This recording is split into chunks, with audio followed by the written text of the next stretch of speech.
अध्याय 3 श्लोक क्रमांक 26 न बुद्धिभेदं जनयेत्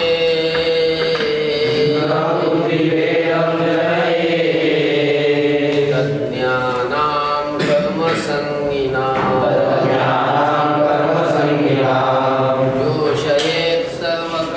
सर्वकर्माणि विद्वान् युक्तः समाचरन् न बुद्धिभेदं जनयेत् तज्ज्ञानां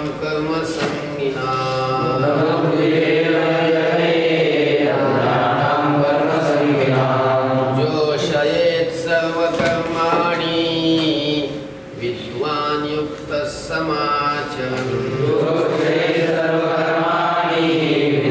युक्तः समाचरन् बघा पदच्छेद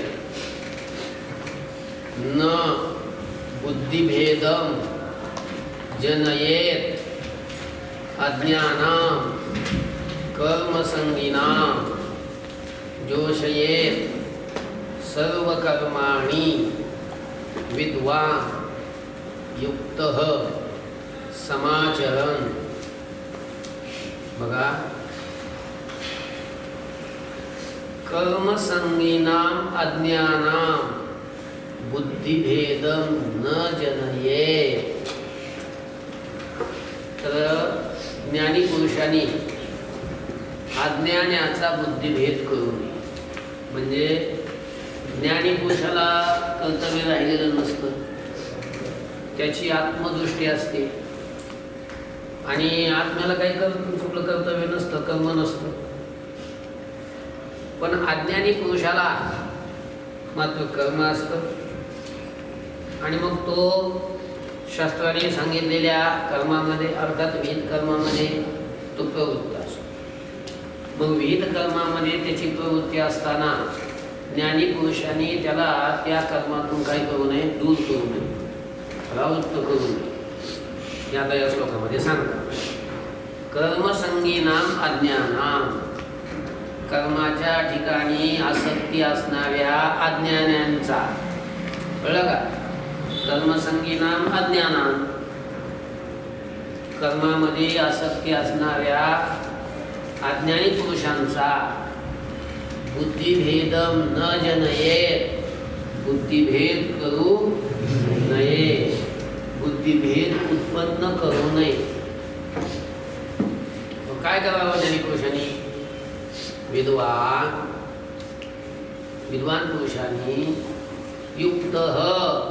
युक्त होऊन म्हणजे स्थिर चित्ताचा होऊन आणि समाचरण सर्व कर्माणी समाचरण, सर्व कर्मे समाचरण म्हणजे चांगल्या प्रकारचे आचरण करून इतर लोकांना सुद्धा जोषयेत, इतर लोकांकडून सुद्धा ती कर्मच त्यांनी करून घ्यावीत. हा लक्षामध्ये जोषयेत म्हणजे त्यांच्याकडून कर्म करून घ्यावी, स्वतः कर्माचं आचरण करावं आणि इतरांना करायला लावावं. हा लक्षामध्ये. अजून एकदा सांगू का? कर्मसंगीनां अज्ञानां, कर्मामध्ये आसक्ती असणारे जे अज्ञानी लोक, त्या अज्ञानी लोकांचा बुद्धिभेदं न जनयेत्, बुद्धिभेद उत्पन्न करू नये. बुद्धिभेद उत्पन्न करू नये म्हणजे लोक कर्मात प्रवृत्त झालेले असताना त्यांना पुन्हा त्या कर्मातून दूर करू नये. हा लक्षामध्ये. त्यांचा बुद्धिभेद करायचा नाही, उलट त्यांची जी श्रद्धा असते कर्म करण्यामध्ये ती त्यांची नष्ट करायची नाही. मग विद्वान पुरुषाने युक्त समाहित चित्ताचा होऊन, समाहित चित्ताचा म्हणजे स्थिर चित्ताचा होऊन सर्व कर्माणी समाचरण, सगळी कर्मे आपण स्वतः चांगल्या प्रकारचे आचरण करून इतरांकडून जोषयेत म्हणजे करून घ्यावी. आलं? प्रकृते क्रियमाणानि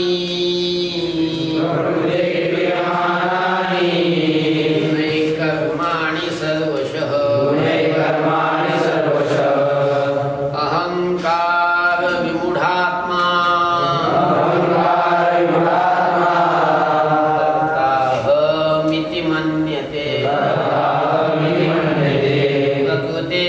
क्रियमाणानि गुणैः कर्माणि सर्वशः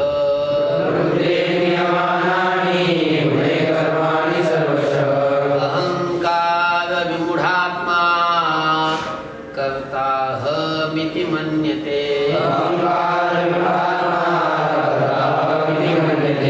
प्रकृते क्रियमाणानि गुणैः कर्माणि सर्वशः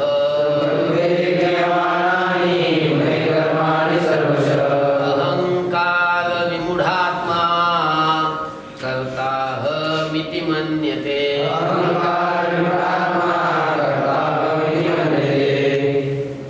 बघा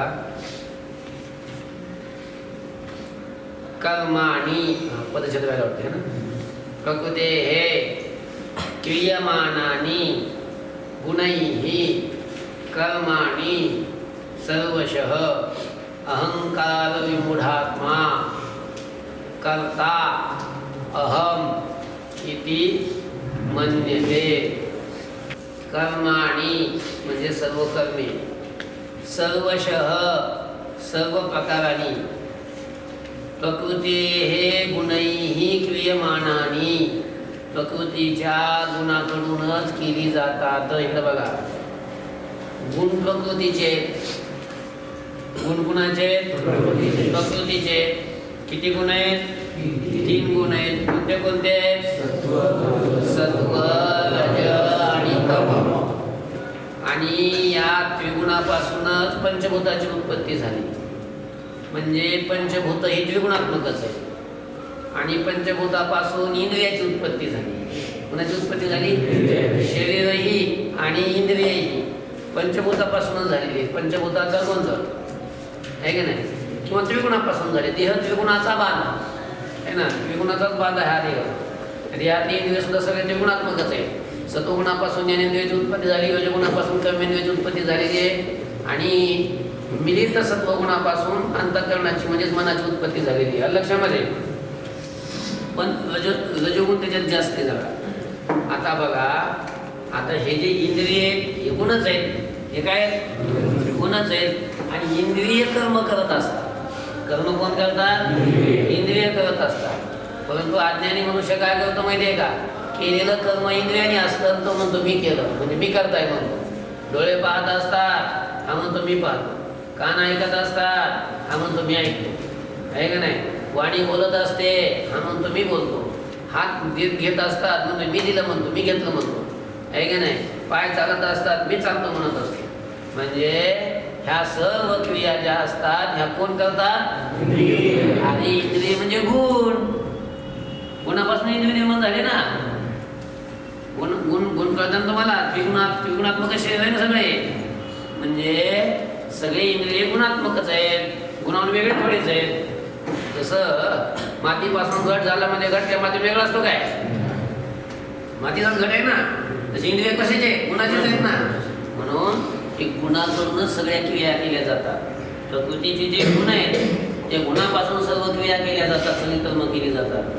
आणि मनुष्य मात्र अज्ञानामुळं असा मूढ होतो आणि मूढ होऊन तो मी करताय असं म्हणतो. लक्षामध्ये बघा कर्माणि सर्वशः प्रकृतेः गुणैः क्रियमाणानि. सर्व कर्मे ही सर्व प्रकारांनी प्रकृतेः गुणैः क्रियमाणानि प्रकृतीचे जे गुण आहेत त्या गुणाकडूनच केली जातात. लक्षात आलं का. सगळी कर्म गुणाकडून केली जातात प्रकृतीच्या गुणाकडून केली जातात म्हणजे इंद्रियाकडून केली जातात. लक्षामध्ये परंतु अहंकार विमूढात्मा अहंकाराने ज्याचा आत्मा मूढ झालेला आहे अंतःकरण विवेकहीन झालेला आहे त्याला काय म्हणतात अहंकार विमूढात्मा. अलग लक्षामध्ये अहंकाराच्या योगानं ज्याचं अंतःकरण मूढ झालेला आहे असा तो पुरुष अज्ञानी पुरुष अहंकारता इति मन्यते मी करता आहे असं तो मानतो. लक्षामध्ये बघा अजून एकदा पूर्ण सांगतो. कर्माणि सर्वशः प्रकृतेः गुणैः क्रियमाणानि कर्म सर्व प्रकारांनी प्रकृतीच्या गुणातूनच केली जातात, परंतु मनुष्य अहंकार विमूढ आत्मा, कसला मनुष्य? अहंकाराने विमूढ झालेला असा तो मनुष्य अहम करता इति मन्यते, मी करताय असं म्हणतो किंवा मानतो. मन्यते शब्दाचा अर्थ म्हणतो नाही, मानतो, मी करताय असं मानित असतो. तत्त्ववित्तो महाबाहो गुणकर्म विभागयोः गुणागुणेषु वर्तन्त मत्वा न सज्जते. तत्त्ववित्तो महाबाहो गुणकर्म विभागयोः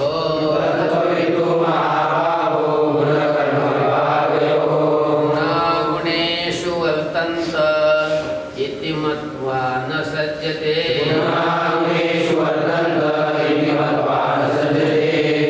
बघा आता पदच्छेद. तत्त्वविद तू महाबाहो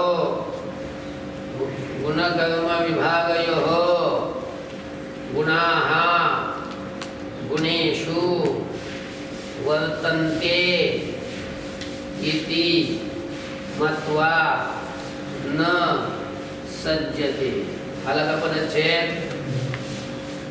बघा आता महाबाहो अगोदर घ्यायचं.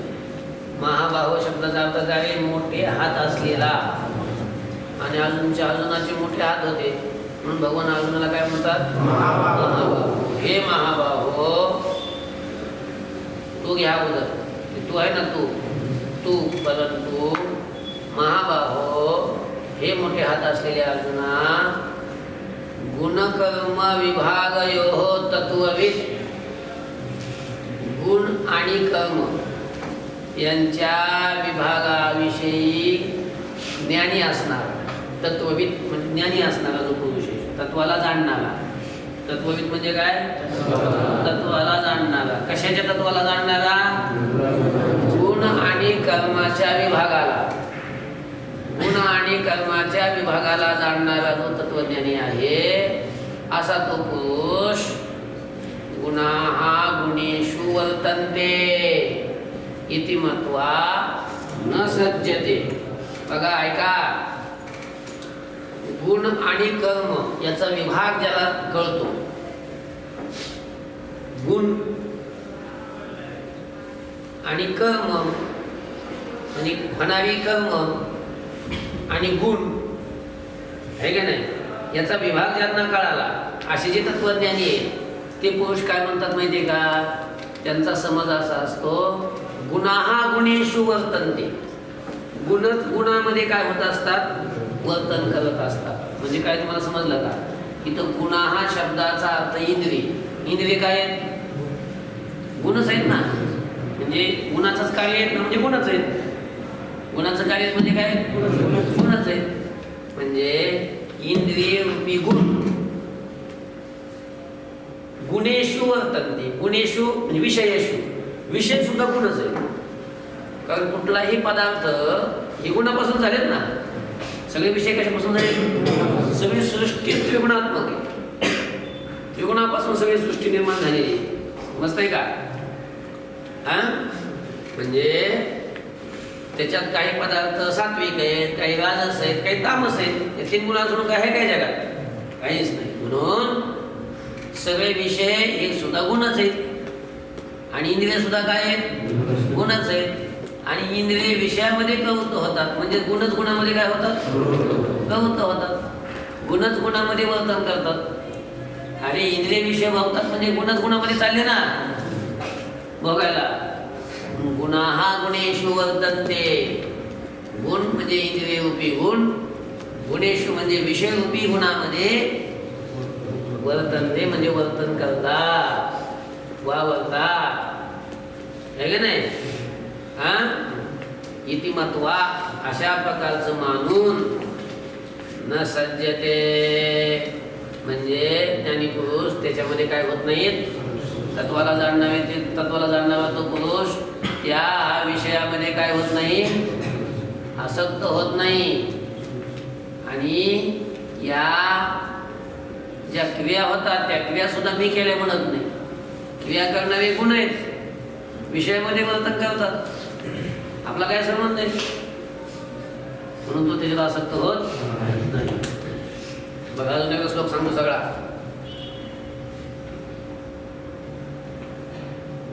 तू परंतु महाबाहो, हे मोठे हात असणारे अर्जुना, गुणकर्म विभाग तत्ववेद, गुणकर्माचा विभाग जाणारा तत्वज्ञानी,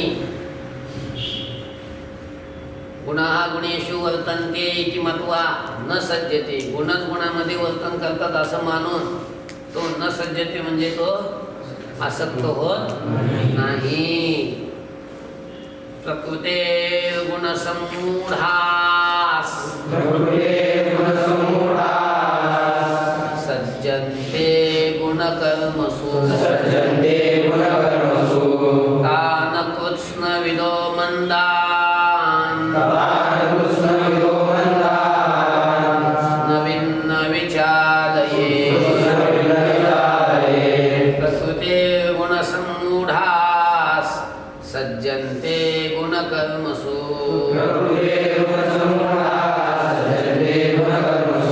तान कृत्स्नविदो मंदान् कृत्स्नविन्न विचारये.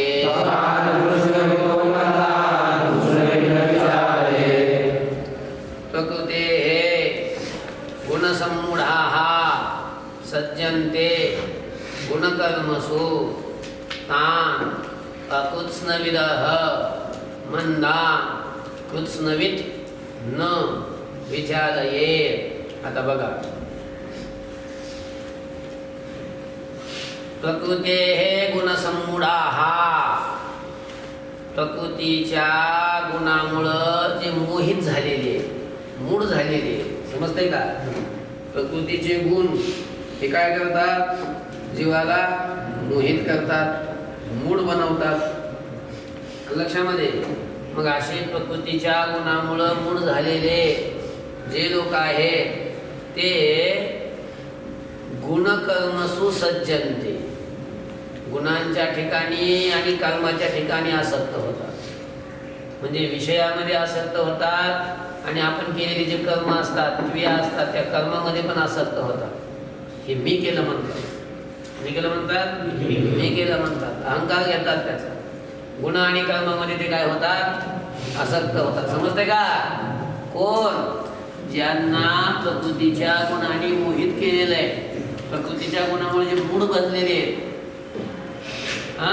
असे जे पुरुष आहेत ते गुणामध्ये आणि कर्मामध्ये काय होतात, आसक्त होतात. बघा, परंतु तान अकृत्स्नविदः मंदान्, परंतु त्या पूर्णपणे न जाणणाऱ्या, कृत्स्न म्हणजे पूर्ण, विद म्हणजे जाणणं, म्हणजे पूर्ण न जाणणाऱ्या, म्हणजे संपूर्ण ज्ञान आहे की त्यांना, संपूर्ण ज्ञान नाही, म्हणजे पूर्ण ज्यांना ज्ञान नाही अशा मंदान मंद पुरुषांना, त्या पूर्ण ज्ञान नसणाऱ्या मंद पुरुषांना कृत्स्नविद न विचारे. कृत्स्नविद संपूर्ण जाणणाऱ्या ज्ञानी पुरुषांनी न विचारेत, विचलित करू नये. कळलं का? गुणाचं कर्माचं तत्व ज्यांना कळालं नाही पूर्णपणे, अशा त्या मंद पुरुषांना, कृत्स्नविद ज्यांना पूर्ण तत्व कळालेलं आहे, अशा त्यांना विचलित करू नाही, कर्मातून विचलित करू नाही. समजलं का? अजून एकदा सांगायचं आहे काय? बघा, प्रकृतेः गुणसमूढाः गुणकर्मसु सज्जन्ते, प्रकृतीच्या गुणामुळं मोहित झालेले, मूढ झालेले जे पुरुष आहेत ते गुणकर्मसु सज्जन्ते, गुणामध्ये आणि कर्मामध्ये काय होतात, आसक्त होतात. परंतु तान कृत्स्नविदः मंदान् अकृत्स्नविदः मंदान्, परंतु त्या संपूर्णपणे तत्व न जाणणाऱ्या मंदान म्हणजे मंद पुरुषांना, तूच नव्हे म्हणजे पूर्णपणे तत्व जाणणाऱ्या अशा ज्ञानीपुरुषांनी, ज्यांना तत्व पूर्ण कळालेलं आहे अशा त्या ज्ञानीपुरुषांनी न विचारयेत, त्यांना काय करू नये, त्यांनी विचलित करू नये. ज्ञानीपुरुषांनी अज्ञान्यांना विचलित करू नये. आलं? मयि सर्वाणि कर्माणि यस्याध्यात्मचेतसा निराशीर् निर्ममो भूत्वा युध्यस्व विगतज्वरः. मयि सर्वाणि कर्माणि सन्न्यस्याध्यात्मचेतसा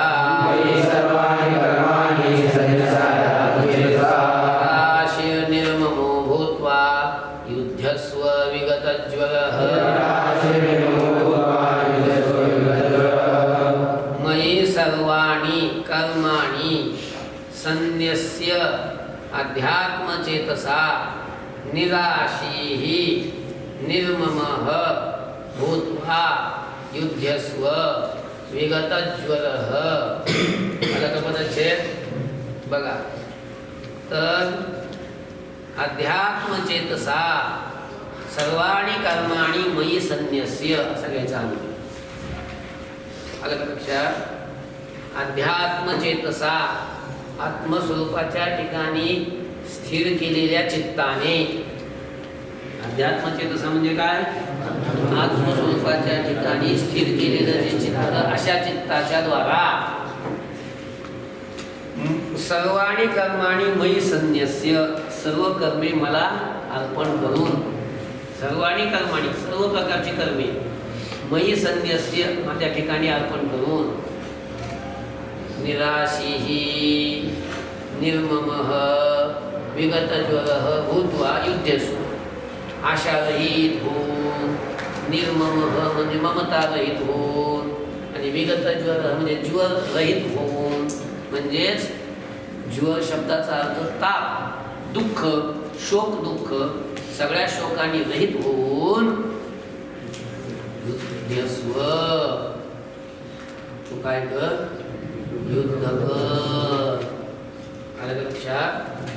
बघा अजून एकदा सांगतो. अध्यात्मचेतसा